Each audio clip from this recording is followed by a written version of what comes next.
Boa noite. Eu saúdo a todos com a paz do nosso Senhor Jesus Cristo. Vamos, como hoje é terça-feira, a você que está nos acompanhando, o culto online pela página da Igreja Presbiteriana de Rio Tinto no Facebook, nós vamos dar início ao nosso culto de oração. Tá?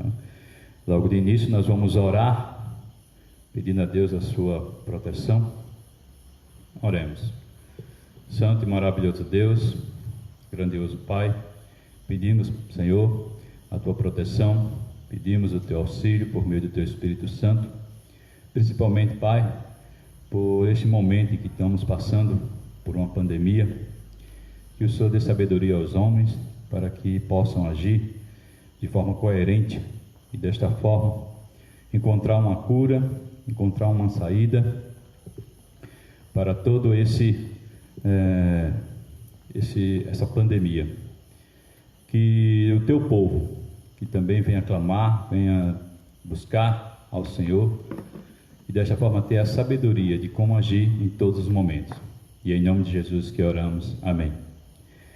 Vamos cantar o hino A Igreja em Adoração. Vamos cantar, vou cantar na capela mesmo. Eterno Pai, teu povo congregado,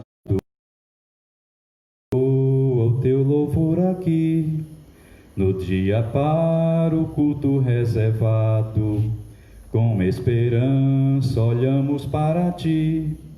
Teu santo livro, ó grande Deus, tomamos, com fé singela e reverente amor, e como atentos filhos procuramos ciência na palavra do Senhor.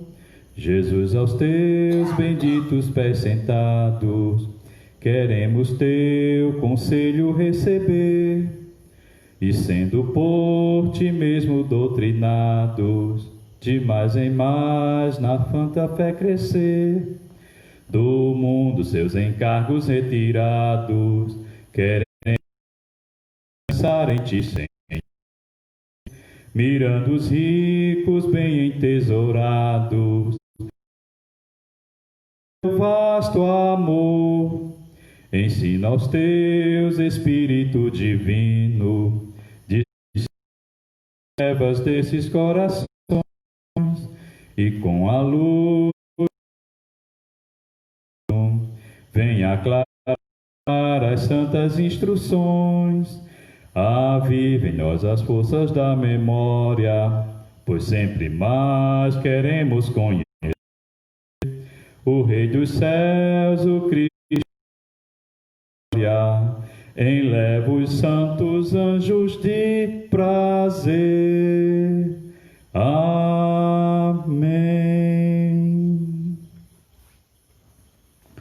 Eu convido aqui à frente o pastor Fernando. Obrigado, boa noite. Só para diversificar um pouco as vozes e ver que o nosso conselho está aqui junto conosco. Meus amados, como é uma reunião de oração, cabe a nós, obviamente, orar. E eu gostaria que nós oremos especificamente para que Deus abençoe os governantes, os políticos. Eu fiquei... Qual é a real situação com qual nós nos lidamos no país? E, obviamente, não saber qual é a real situação, não sabemos como agir melhor. Então, isso não é bom. Além do mais, colocar o Brasil numa imagem negativa no exterior. Infelizmente, nessa pandemia, ao invés de a imagem no Brasil melhorar, ela de fato piorou em suas relações exteriores.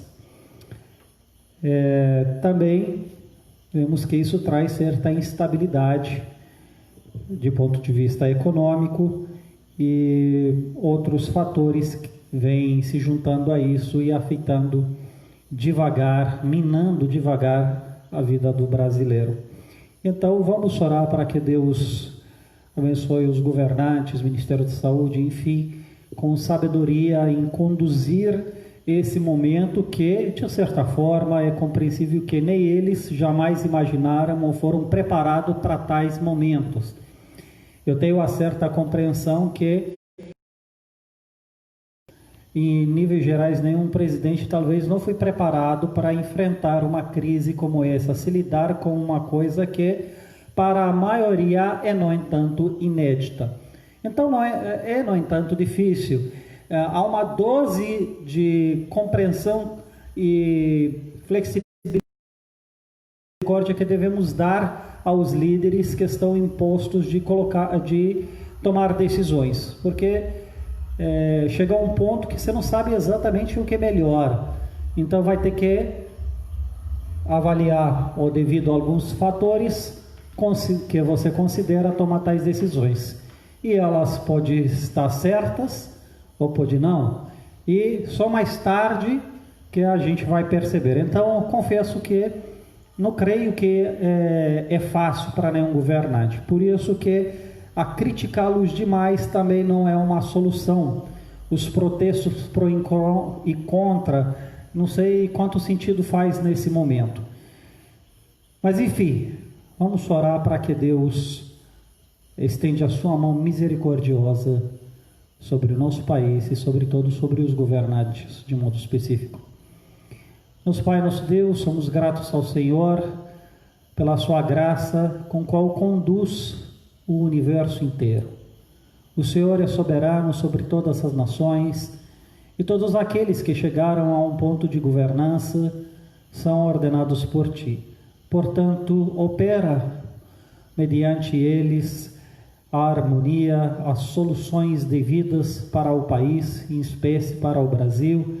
Dá-lhes sabedoria como se lidar com esse momento e que haja transparência, haja coerência, haja justiça e verdade em tudo que se faz. E que assim todos nós podemos ser beneficiados.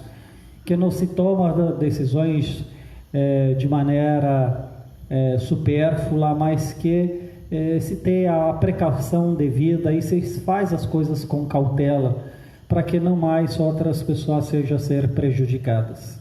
E pedimos isso em nome de Jesus. Amém. Mas, meus amados, existe, no entanto, outro lado da questão, que é a Igreja de Deus. Nós vivemos em meio a protestos, a problemas sociais. Recentemente começou nos Estados Unidos a questão do racismo e explodiu pelo mundo inteiro. Nós aqui no Brasil temos também nossos problemas, também aqui há certos problemas de diferenças de classes sociais e certo racismo, como também temos protestos políticos. E é claro que é preciso que Deus estende sua mão sobre essa situação toda. Mas eu acredito que nisso tudo há um elemento que devemos orar e que é a igreja. A igreja tem um grande papel nisso tudo. A igreja precisa, ou vamos dizer, a igreja supostamente é aquela que deveria estar mais preparada para se lidar com eventos negativos, se lidar com sofrimento, se lidar com situações inusitadas, com perigos. E a igreja é aquela que tem que mostrar o amor de Cristo para todas as pessoas, independente da sua cor, independente da sua classe social e tudo mais. E a hora que a igreja tem que sacrificar a si mesma para o bem e para a salvação dos outros. Então eu creio que podemos e devemos orar por um avivamento que começa com nós. Os grandes avivamentos começaram de fato da casa de Deus, não das comunidades.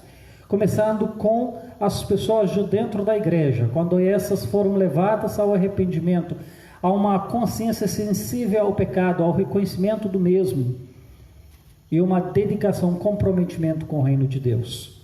Então vamos orar pela igreja, para que ela se levante das suas cinzas, que leva o reino a ser a sua prioridade, e que nesses momentos aproveita para pregar o evangelho e mostrar que o evangelho mostra amor, e mostra esse amor e graça sem acepção de pessoas.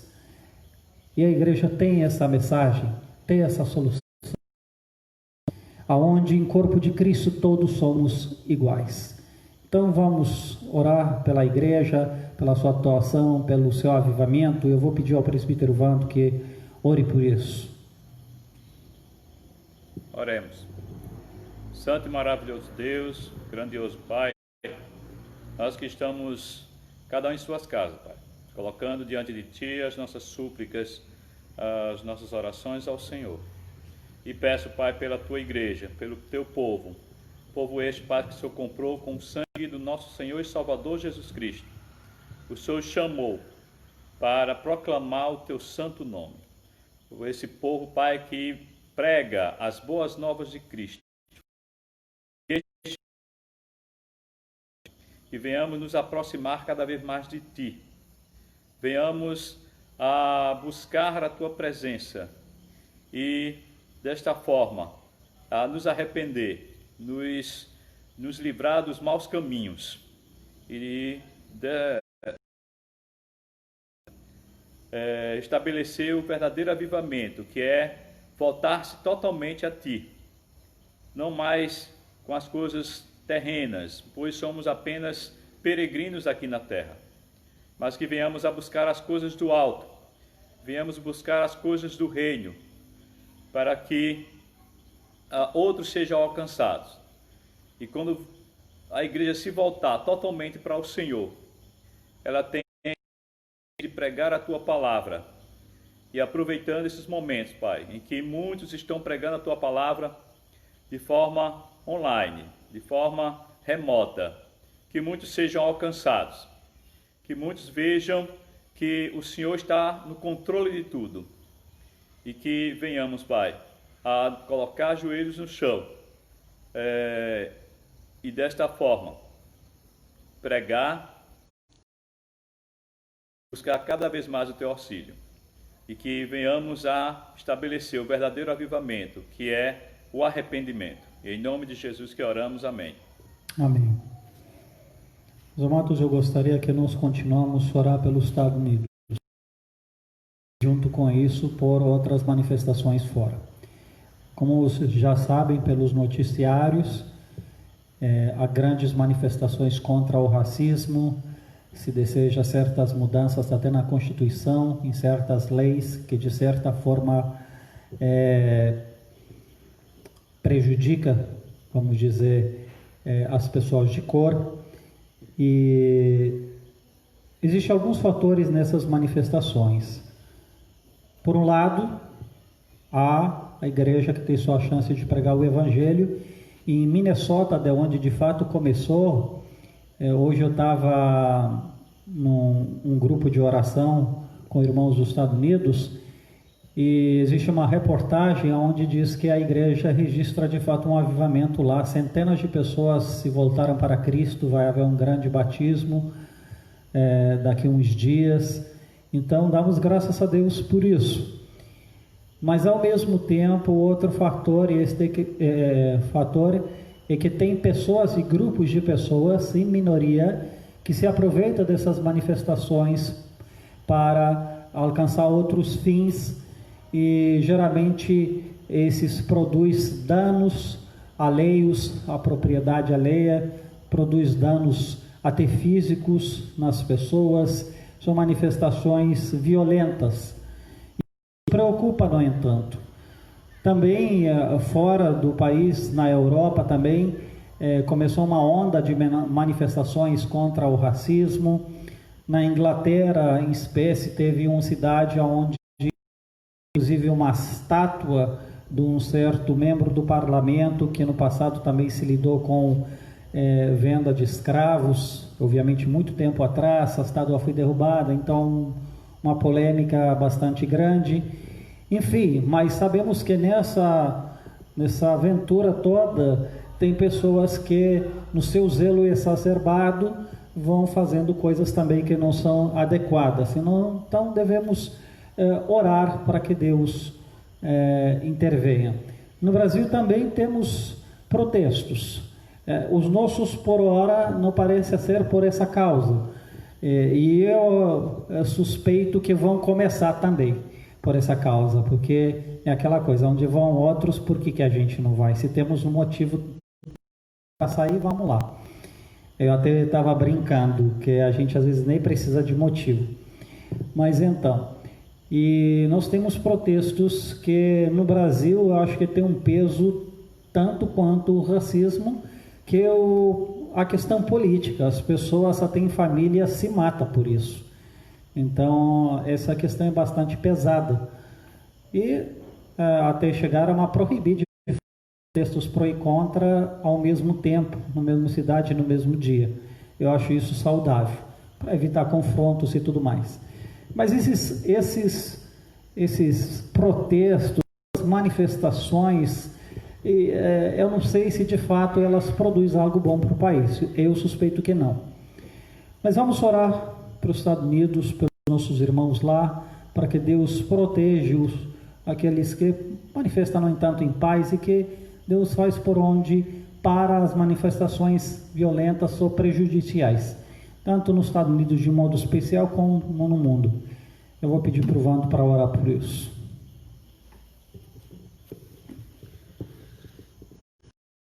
Continuamos assim na Tua presença e desta forma, Pai, nesse momento eu peço ao Senhor por esses protestos que estão acontecendo nos Estados Unidos e também em outras partes do mundo, que se tenha um verdadeiro motivo, Pai, mas que chegamos a um consenso, chegamos à paz, busquemos a vivência entre todos e que venha cessar a violência, pois muitos se aproveitaram da situação e causaram mais violência ainda.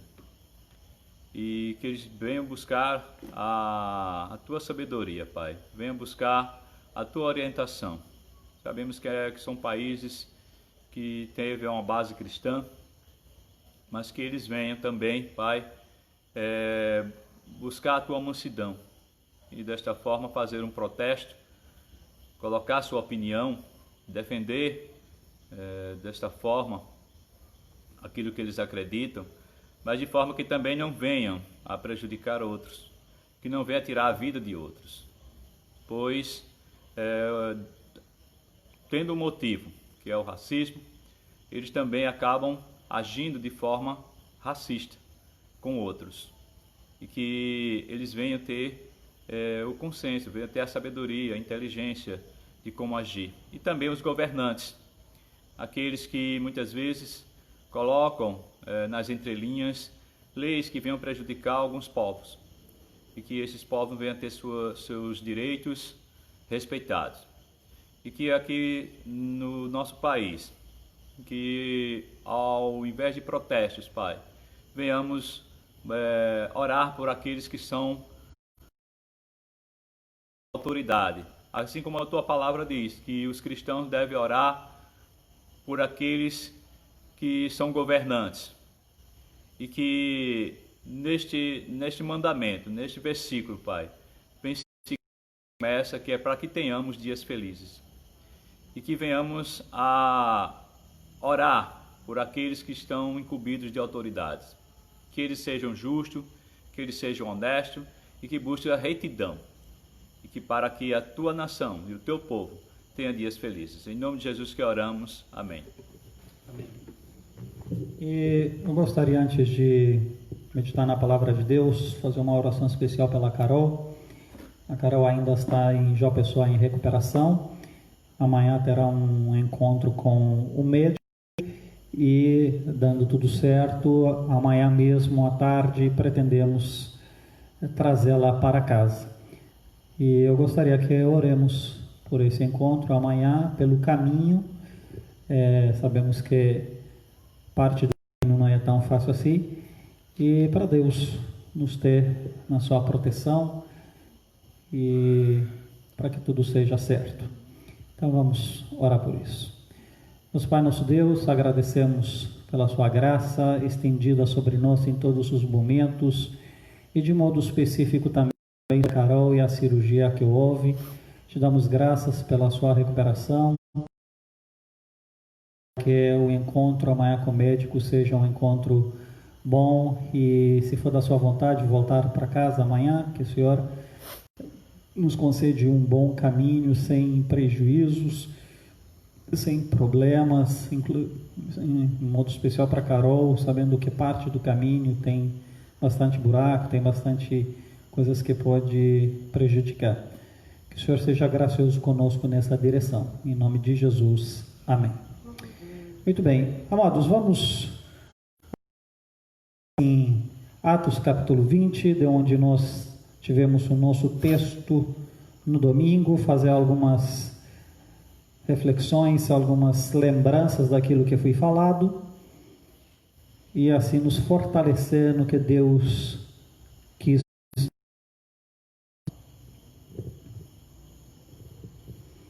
Atos capítulo 20, nós vamos ler de versículo 13 em diante e vamos parar, no entanto, não vamos ler o trecho tudo como fizemos no domingo, vamos parar onde nós paramos com a pregação.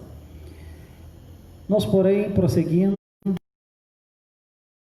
para Assos, onde devíamos receber Paulo, porque assim nos fora determinado, devendo ele ir por terra.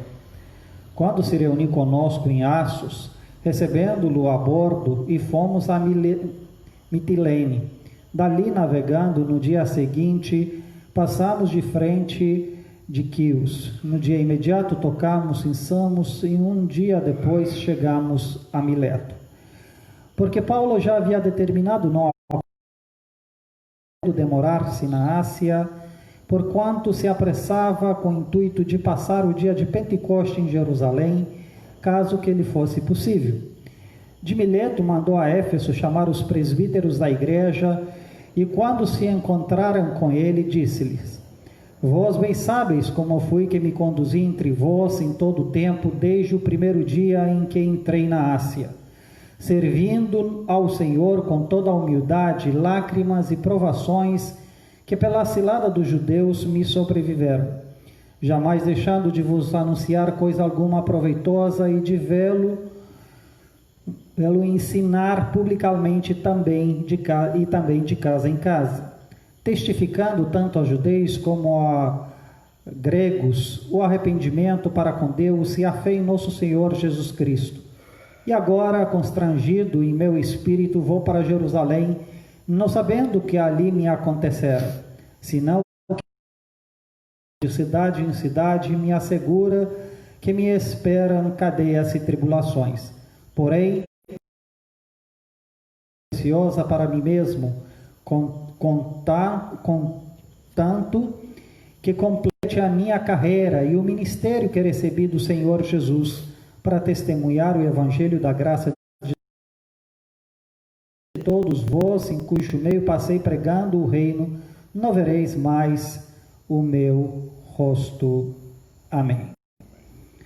Meus amados, Paulo mostra a sua sabedoria divina até na maneira que ele viaja. Como havia algumas ofertas a ser levadas a Jerusalém, me parece que ele achou por bem dividir a equipe, talvez por alguma outra razão pessoal que Lucas não revela, mas uma parte vai por via terrena, e eles passam por alguns lugares, chegam a um determinado porto onde eles se unem e dali para frente eles vão sozinhos, vão junto. Porém, eles vai parando em Mileto e não em Éfeso. Até não soubemos muita coisa de Mileto. Mileto parece que era uma província próxima ao Éfeso, mas que Paulo não havia trabalhando lá muito. No entanto, suspeito que havia sim igreja ou discípulos lá. Em Éfeso, no entanto, era um grande centro teológico, um centro de preparo, igreja. Ficou por 3 anos, tinha vários conhecidos, tanto dentro da igreja quanto fora. Porém, Paulo entende que se ele para em Éfeso, haveria de demorar-se. E ele não quer dessa vez demorar. Ele quer ser breve em suas paradas, porque ele quer chegar, se possível, antes do dia de Pentecoste, ou no dia do Pentecoste em Jerusalém, para que ele celebra junto com outros esse grande dia judaico. E veja como até esse ponto, como ele preservava essas celebrações com os irmãos e não as ignorava. E será até um grande testemunho contra os judeus, que sempre o acusava de estragar os hábitos judaicos, falar contra a lei, e coisa que Paulo de fato não fazia. Pelo contrário, Paulo mostra que ele tem muito apreço pelo Jerusalém, pelo templo, ele tem muito apreço pelas coisas judaicas, e inclusive ele leva ofertas do mundo gentílico para ajudar os irmãos em necessidade quando estes passavam uma grande fome em Jerusalém. Mas outro detalhe que nós conversamos é a importância de se trabalhar em equipe. Veja como Paulo, em viagens, em tudo que ele faz, ele trabalha junto com outros. E acredito que esse é o segredo não somente de um trabalho bem sucedido, como também de uma pessoa tranquila e sucedida em sua alma. Porque uma das coisas que acontece nos campos de trabalho, seja a igreja ou campos missionários, às vezes o trabalho pode até andar bem, mas a grande questão é que os obreiros são muito solitários, muito sozinhos, e não é surpreendente hoje em dia. Hoje as pessoas falam mais sobre isso, antigamente não falava tanto, não é que não existia tanto, mas ver obreiros supercarregados, cansados, estressados, com depressão, com ansiedade e assim por diante, muitos até voltando por causa disso do campo. É claro que não cabe a mim julgar os itens que levou a isso em cada caso, porque pode ser casos diferentes, circunstâncias diferentes. Mas acredito, no entanto, que uma das coisas que deve se observar, se aquele obreiro ele vivia ou trabalhava sozinho, se tinha amigos, se tinha uma equipe com qual ele não somente trabalhava, mas era aquela equipe com qual conversa, com qual come junto, com qual pode falar abertamente, sem medo de ser julgado, sem nenhuma competição. E, meus amados, em maioria dos casos, os obreiros não trabalham assim. Infelizmente, nem os pastores que têm conselhos, como nós, como igreja presbiteriana, temos conselho, nem sempre essa realidade acontece. Embora tecnicamente, de ponto de vista administrativo, as pessoas ficam junto. Wando, por favor, olha um pouco meus filhos lá e fica com eles no quarto. Wando vai me auxiliar aí, meus filhos estão num dos quartos da igreja, porque a gente deteriorizou a casa e por 2 dias a gente precisou de fazer essa mudança. E então, Wando vai me auxiliando para eu poder fazer isso aí. Então, infelizmente, às vezes os pastores trabalham apenas de modo administrativo. Então, de certa forma, trabalha junto com outros, mas ainda se trabalha sozinho. Isso, e vice-versa, às vezes o conselho faz isso. Às vezes o próprio pastor que se retira em si mesmo. Mas Paulo não fazia isso, portanto, aprendamos com ele. E aí, Paulo, em Mileto, ele usa essa cidade para, de alguma forma, não permitir que corra esse risco de se alongar mais, de encontrar pessoas conhecidas, não que ele não desejava, mas ele não podia ter mais tempo do que já tinha a oferecer. E então, ele chama os líderes da igreja, ele chama os presbíteros da igreja, aqueles que representavam o rebanho inteiro e haveria de transmitir ao rebanho aquilo que Paulo transmitia para eles, se abraçando eles, abraçaria o rebanho. E chama esses presbíteros, e Paulo, diante deles, dá testemunho do seu trabalho. É uma maneira de despedida, quando ele diz: eu estou livre do sangue de vocês, eu fiz o meu trabalho, completei a minha jornada aqui, fiz tudo que era para ser feito, ensinei tudo que era para ensinar, então vocês agora são responsáveis pelo trabalho, vocês vão levar à frente. Quanto a mim, eu fiz tudo que era para ser feito, e vocês são testemunhos disso. E aí Paulo, quando fala isso, ele evidencia alguns aspectos. Primeiro, a questão do ensino. Ele fala que ensinei publicamente e também de casa em casa. Paulo entende o valor da pregação, o valor do ensino público, e entende ao mesmo tempo o valor de ensino pessoal, discipulado pessoal, de casa em casa, onde se há intimidade, onde pode o assunto fluir diferente, onde as pessoas podem se abrir diferente. E aí podemos pensar em discipulado, em aconselhamento, em várias opções. E hoje é preciso, no entanto, que tenhamos essa abertura. Mas eu vejo outro aspecto que hoje ele, em muitos casos, não funciona mais, infelizmente, mas é algo de desejar, e eu omiti no domingo, na verdade, esse aspecto. De casa em casa, mostra também a não centralização do lugar. E veja, Paulo não diz que ensinei particularmente pessoas vindo, e talvez ele fez isso também. Havia um lugar, ele tinha alugado já uma escola, e as pessoas vinham lá falar com ele e tudo mais. Mas Paulo disse de casa em casa, em outras palavras, esse ensino particular, Paulo preferia ir na casa da pessoa, e na casa do outra. Não chamava eles para o seu escritório, mas ele ia na casa deles. E meus amados, eu acho isso muito mais íntimo, muito mais proveitoso. Porém, para isso acontecer, é preciso que os discípulos peçam isso. É preciso que se veja essa abertura por parte das pessoas, porque não há como você se autoconvidar sempre na casa da pessoa quando ela não mostra abertura para você ir na casa dela e ela não se sente muito à vontade com sua presença lá.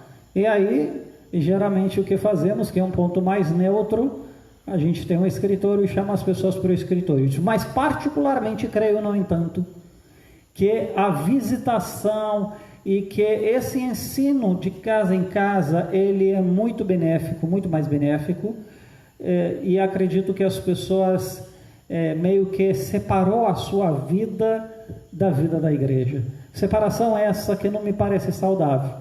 Eu acho que as pessoas, elas devem ser abertas de abrir a casa deles para o pastor, para o obreiro. Isso é natural, afinal das contas, ele é autoridade sobre a sua vida. Se você tem alguma coisa que te incomoda para que ele seja recebido na sua casa, então isso não é normal, isso não é bom, isso não, para mim pessoalmente, isso não soa cristianismo. Quer dizer, eu não posso receber alguém na minha casa. Por que eu não posso receber alguém na minha casa?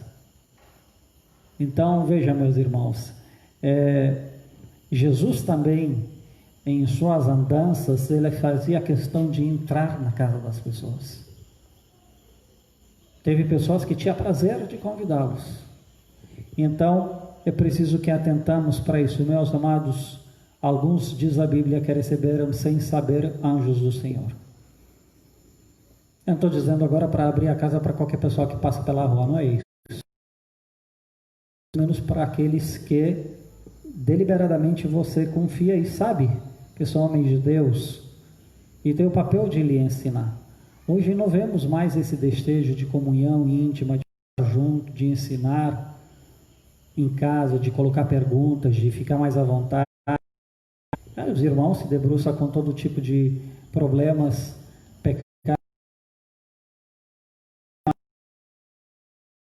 aí vai viver sozinho.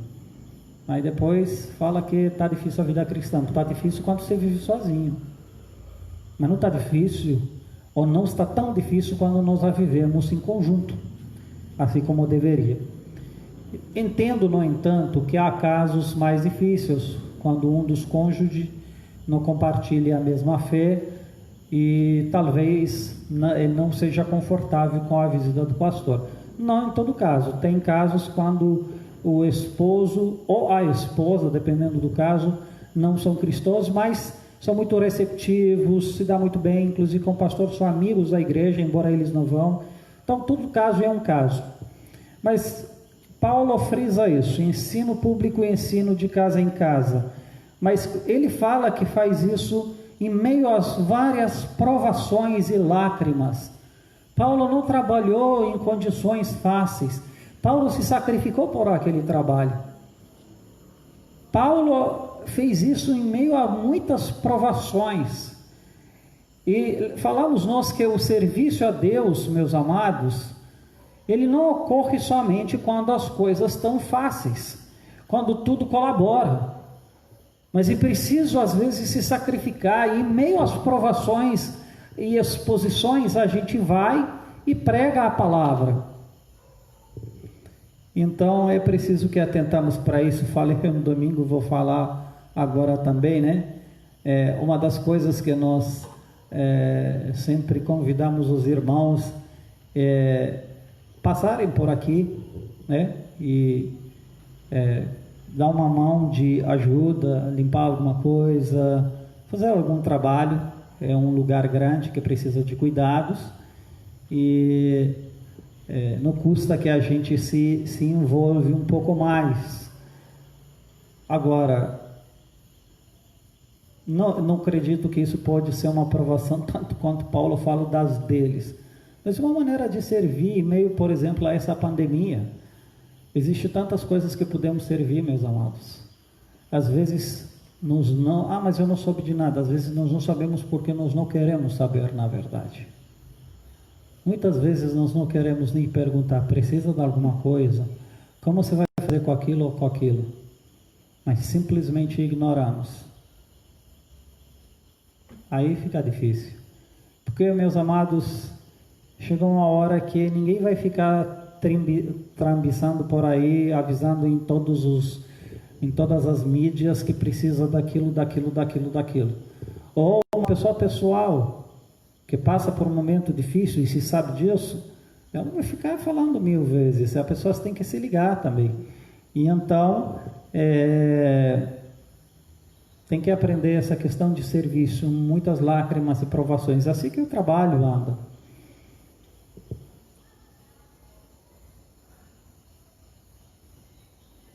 E Paulo tinha uma mensagem muito clara, testificando tanto aos judeus quanto aos gregos. A mensagem era a mesma, a mensagem da salvação, o arrependimento para com Deus e a fé em nosso Senhor Jesus Cristo. Paulo era muito claro quanto à mensagem que ele transmitia, tanto para um quanto para outro.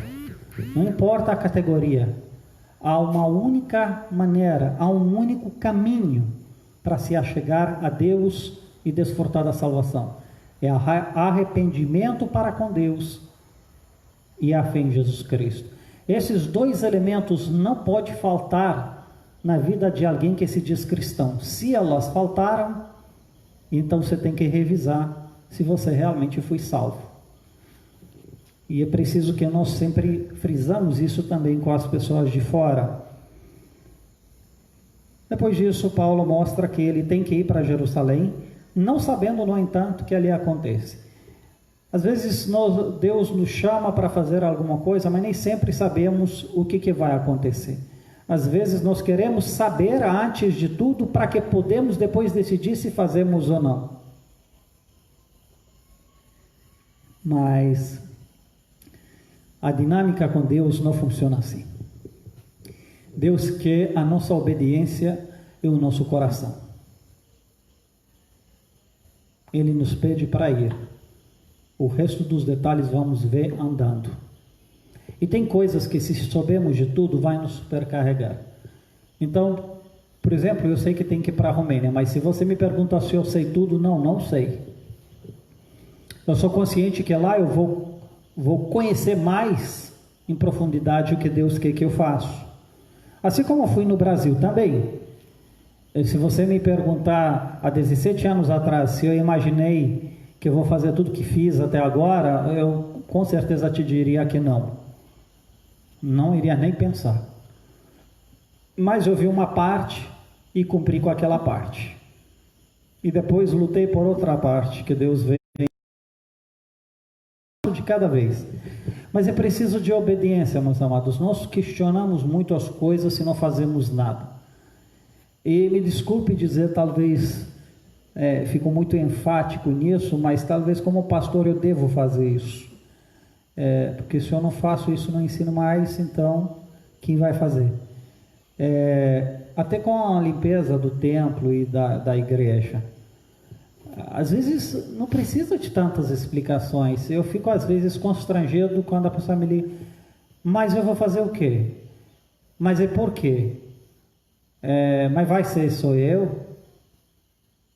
Olha, eu acho que essas respostas, ainda que sejam dadas, elas não deveriam influenciar se você veio ou não veio.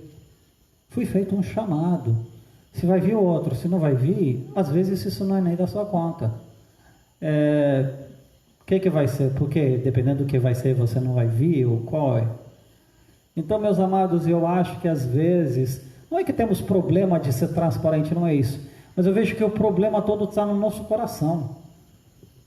Porque qual é o problema ao final das contas? Por que tantos questionamentos? Por que tanta fala no assunto e no final nada acontece?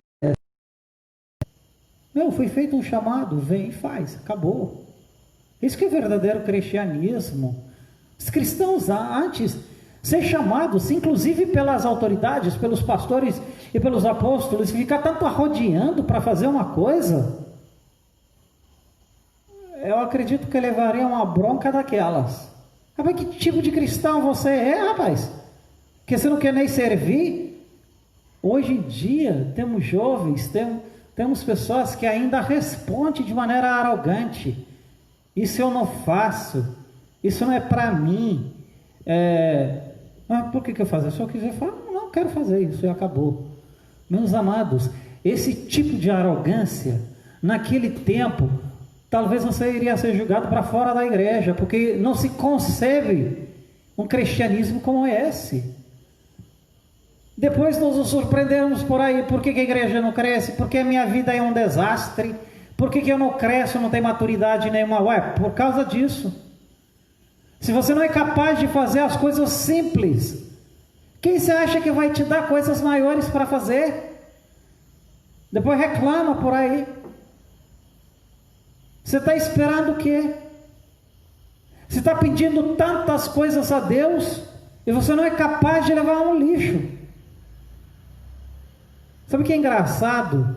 Nós temos tantas pretensões. Deus me dá saúde, Deus me protege, Deus me dá dinheiro, Deus me dá um emprego, Deus me ajuda a não pegar coronavírus, Deus me ajuda a não perder emprego. Mas quando Deus pede uma coisa simples através do pastor de cortar o mato, de limpar o templo, você não faz. Você não faz nada. Eu não estou dizendo que Deus age nos se a gente todos estamos mortos há muito tempo, porque não merecemos nada não. Qual a dificuldade? Qual é a dificuldade? Então, meus amados, é lamentável, mas tem que orar. Quer ser cristão? Então seja. Cristianismo é prático. Cristianismo é prático. Não se concebe isso. Não é um clube social, não. Se para vocês o clube é um clube social, desista. Não é um clube social onde você paga uma taxa, que é seu dízimo, que às vezes nem aquele você dá. E pronto, você tem uma carteirinha de membro e você é membro. Você vem no culto, vai para casa, faz o que se quer. Ninguém tem direito de dizer nada para você, porque aí você vai para outra igreja, se pisar no seu pé. Se você quiser fazer alguma coisa, faz. Você não dá satisfação para ninguém. Então, meu amigo, isso não é cristianismo. Note o que eu te dizer. Isso não é cristianismo. Não se engane. Não é. Ou se arrependa de verdade e leva a sério a sua vida cristã, porque isso não é. Não deveria existir toda essa apelação, não. Não deveria.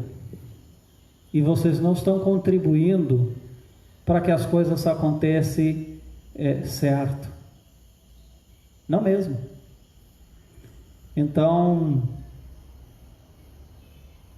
eu acho que a gente tem que olhar Paulo simplesmente foi sem saber o que acontece. Não sabia que iria acontecer, não. Mas ele sabia que teve que ir. Acabou. Eu vou confessar uma coisa, eu não pensei. Há 2 dias atrás, ou ontem, há 2 dias atrás, eu quase desisti. Eu quase chamei o conselho e disse, olha, para me deu, vocês assumem a igreja, eu vou tirar uma licença, eu vou tirar um mês de férias, sei lá. Aí, enquanto as pessoas não colaboram e não vivem junto com a igreja, porque às vezes você sente que fala em vão, não faz efeito, não... É muito frustrante, então derruba o cara, derruba qualquer um. É muito desanimador. Quer dizer, se eu como pastor não posso contar com um pingo de colaboração, então quem sou eu? Que poder de liderança eu tenho mais? Que influência eu tenho? O que eu ensino? Se eu não posso fazer meu povo nem vir fazer uma limpeza, então o que eu estou fazendo aqui? Porque o pastor, o líder, é para dar direção às pessoas. Se eu não consigo mais dar direção às pessoas, se as pessoas não... Eu estou falando em vão. Então parece que estão me matando sozinho. Quando fica se resguardando em casa, eu fico me lascando. Desculpe a expressão. Mas é o que está acontecendo. Então, não vejo que estamos juntos nisso. Eu não estou fazendo um vídeo aqui, estou dando um show e as pessoas ficam sentadas assim e me ouvem. Não estou fazendo isso. E ainda tem gente que critica que dou chicote na igreja. Me perdoe, meu irmão. Ou minha irmã.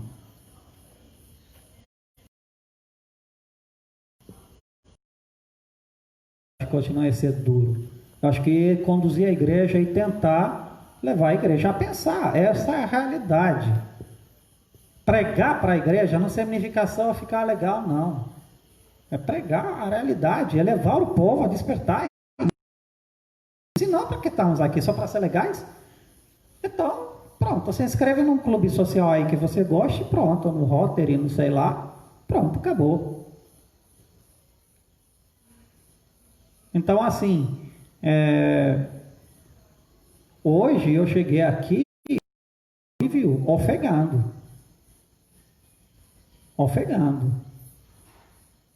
com o cheiro do templo. Eu não consegui respirar bem, estou bem ainda, né, mas, tanto que falei para ele, faz a primeira parte. Isso, meus irmãos, assim, a pessoa vai no exausto, no final.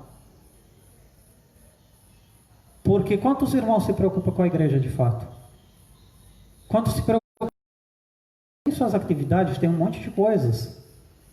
Mas quantos se preocupam? Quantos ligam, pelo menos, para saber de que eu estou sozinho aqui, julgando sozinho de um lado para outro?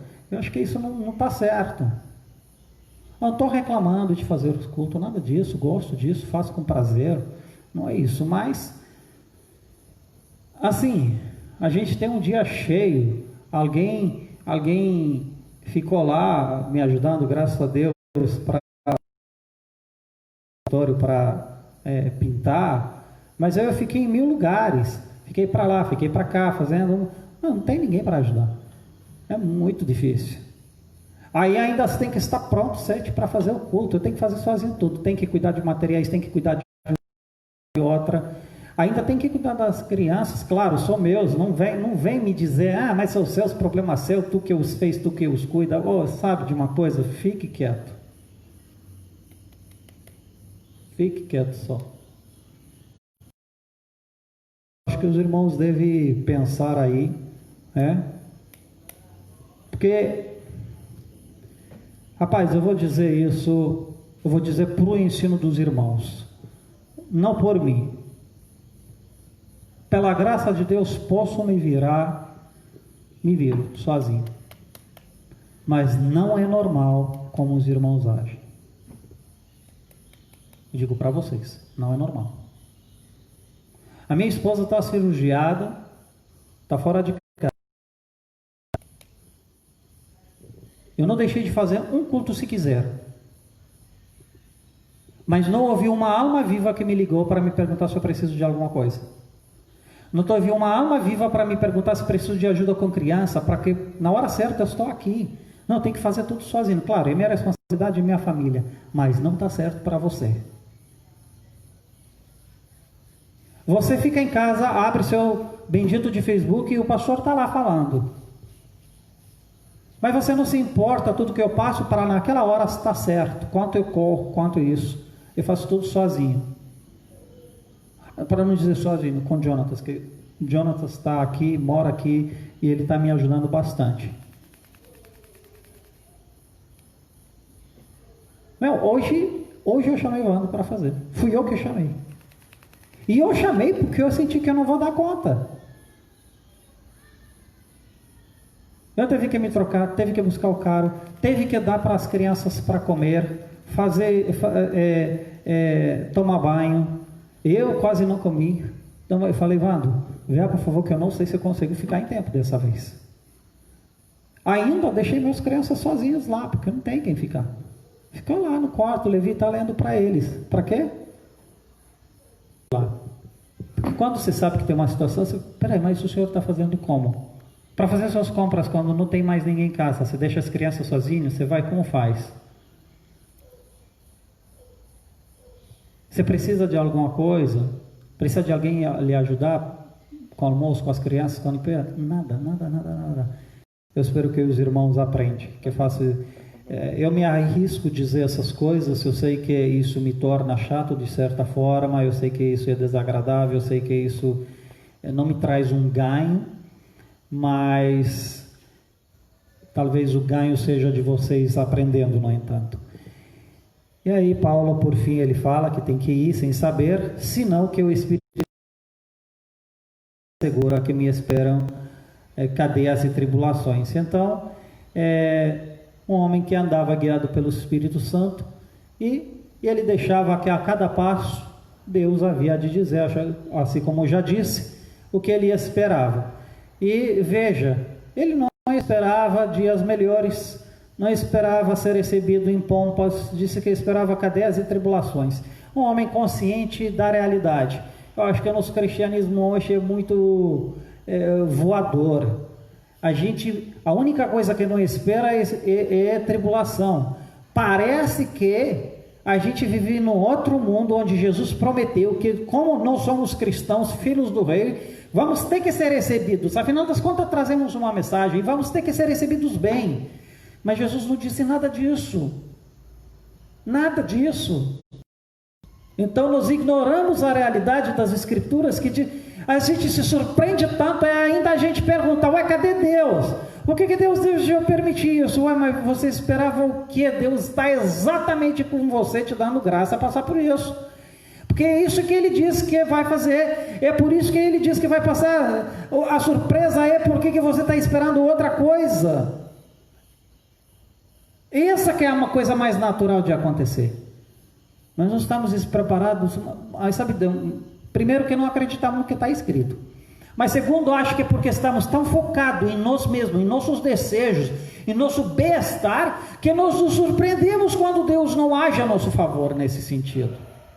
O problema é você, meu irmão, é seu coração duro, é sua hipocrisia, é seu ego que é no primeiro lugar e não o reino. Esse que é o grande problema, que você tem que se arrepender. Paulo esperava outra coisa. Esse que é a vida cristã. Mas nós esperamos totalmente outras coisas. Porém, nada considero a vida preciosa para mim mesmo. E o Paulo dá aqui segredo. Mas por que eu espero isso? Porque, na verdade, eu não temo isso. E se eu sei que há tribulação, e se eu sei que vai ter problema, e que se eu sei se vai me prejudicar lá para frente por causa de ministério, eu vou continuar a fazer. Por quê? Porque o que Deus me chamou a fazer, é o que eu gosto de fazer, é o que eu certo para fazer, e se é pagar com esse preço, vou pagar. E sabe por quê?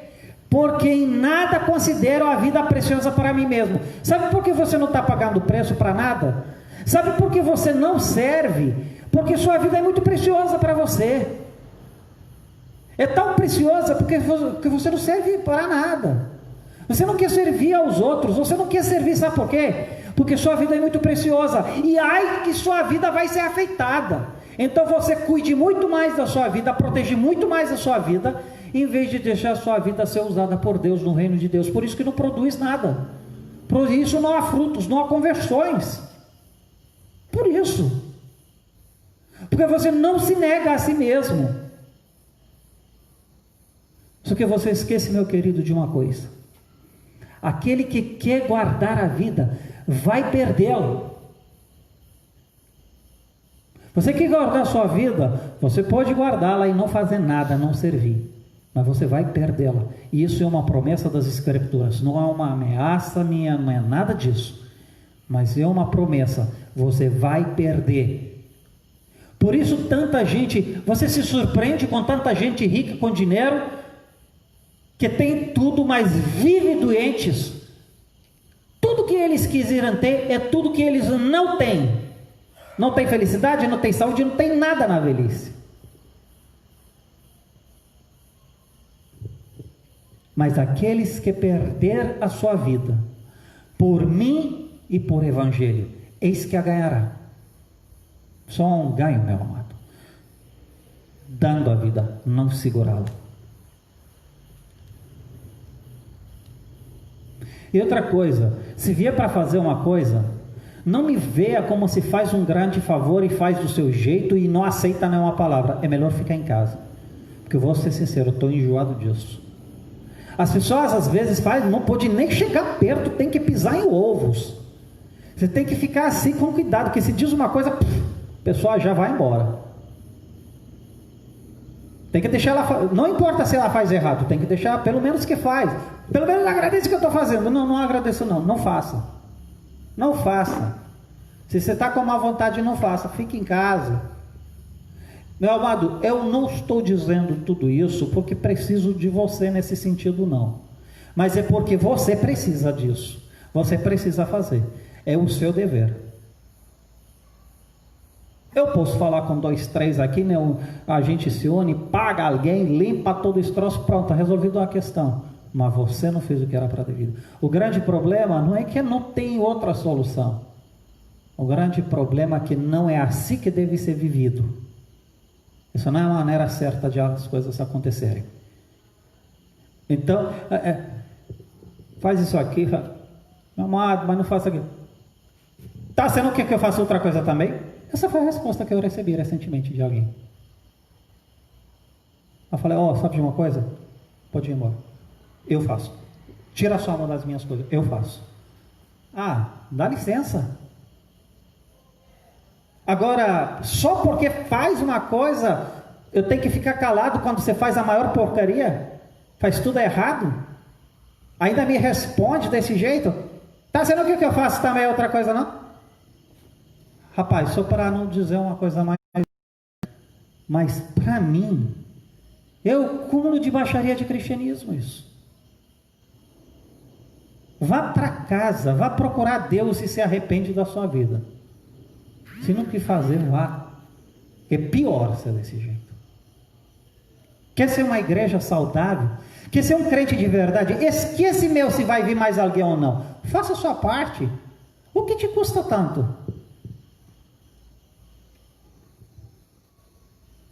Porém, em nada considero a vida preciosa para mim mesmo. Contudo que complete a minha carreira e o ministério que recebi do Senhor Jesus para testemunhar o Evangelho e da graça de Deus. O que importa é que eu complete o seu ministério. Você se importa com o seu ministério? Você se importa com a carreira que Cristo te deu, com a missão que Ele te deu para completá-la? Eu deveria se importar. porque disso que você vai ser cobrado. E aí Paulo finaliza: agora eu sei que todos vós em cujo meio passei pregando o reino, não vereis mais o meu rosto. Então Paulo se despede deles, e Paulo deixa claro que ele não haverá de passar. Uma coisa ele te acerta: ele não voltará. Então eles têm que agora se responsabilizar e pelas coisas que aprenderam e aplicá-las. Que Deus nos ajude, meus amados. Eu sei que não foi uma palavra fácil para vocês, mas se serve para nosso despertamento. Amém. Você queria falar alguma coisa? Que te vi levantado a mão. Não, estou olhando minha mão. Então vamos encerrar. Eu vou chamar o Vando aqui na frente para ele orar, encerrar. Obviamente cada um tem seus agradecimentos. Eu posso dar o meu. Sou grato que a recuperação da Carol está indo bem. Sou grato que finalmente meu escritório está começando a ser, pintado. Crianças estão bem, apesar da deteriorização. Então eu sou muito grato a Deus pelas forças que Ele nos dá.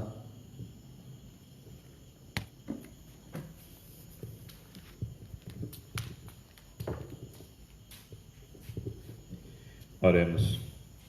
Deus Pai Todo-Poderoso, nós somos gratos, Senhor, pela nossa vida, somos gratos pelo Teu chamado, pelo que o Senhor nos chamou, que venhamos, Pai, a exercer a função ao qual o Senhor nos incumbiu e nos chamou, que é ser cristãos realmente, verdadeiros, e se preocupar também com o zelo da Tua casa.